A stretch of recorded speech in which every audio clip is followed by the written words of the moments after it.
In February 2020, I got off work early that day and decided to join my husband and his friend to go ice fishing at Moffett Lake. And it was evening, and a friend of mine, we were out hole hopping, and the wife happened to step out of the ice hut and said she heard someone yelling for help. And we listened for a minute, and then we thought, well, no, it's some people yelling at their dogs. It's quite common for people when they get in the facility to just basically let their dogs run.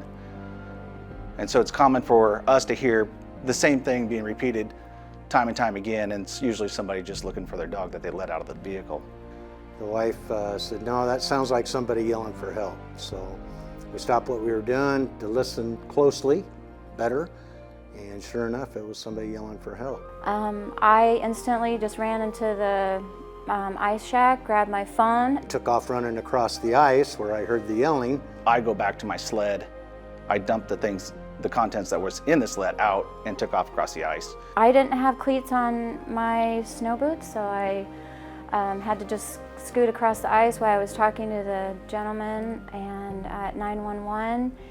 It took us quite some time to get across the ice, and by the time we get there, Jack had an area 10 to 15 foot in diameter broke up, where he was trying to get himself out of the ice. He had ice picks, which is a device that'll help save your life in that occasion. But one of his picks ended up behind his back, and he was holding on with one ice pick. We were able to get down on our belly and get the sled over to Jack, and he was able to grab a hold of the back of the sled. We had a hold of the rope, and the first attempt, we lost him. He went down underneath the ice again. He was just not strong enough anymore to hold on to the sled. And so we turned the sled around. Rusty slid on his belly to get the rope up to him. Jack was able to hold on to that rope. And we just told him, you're gonna have to kick your legs as hard as you can, get horizontal. He did. We slid him out, and as long as the walk it was to get over to him, it was that much of a walk to get him to his vehicle. And the whole time, Kim was on 911. You always wonder what you're going to do in a situation like that, and we all played a role. On that particular day, if I would not have been there, the outcome could have been completely different. So the outcome was great. We'd never met Jack, really. At that time, I didn't even know his name, and it wasn't until just this situation that we found out who he truly was. So it'll be exciting to meet the guy. I'm just happy that everything worked out.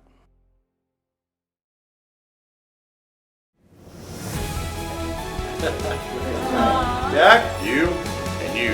Yep. I remember you guys. Yeah. Which one you want squeezed again? Good to see you up, walking around, doing good. Yeah. Thank you, brother. Saved my life. You bet. I think you're the one that squeezed the hardest. We all got squeezed that night. But I remember you kind of let a little ugh out. I was having to get on solid ground. But I want to thank this man again. I think you're the first one that squeezed the hardest. And I love you, brother. You really, truly saved my life. Well, you're welcome. Thank you, brother.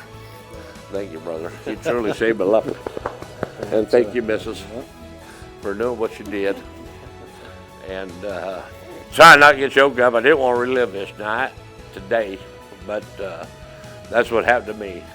30 plus years, going on 35. I'm back to ice fishing, by the way. And everything's clam, everything's flotation. And we're back to it. It's something I love, and it's something I won't stop doing.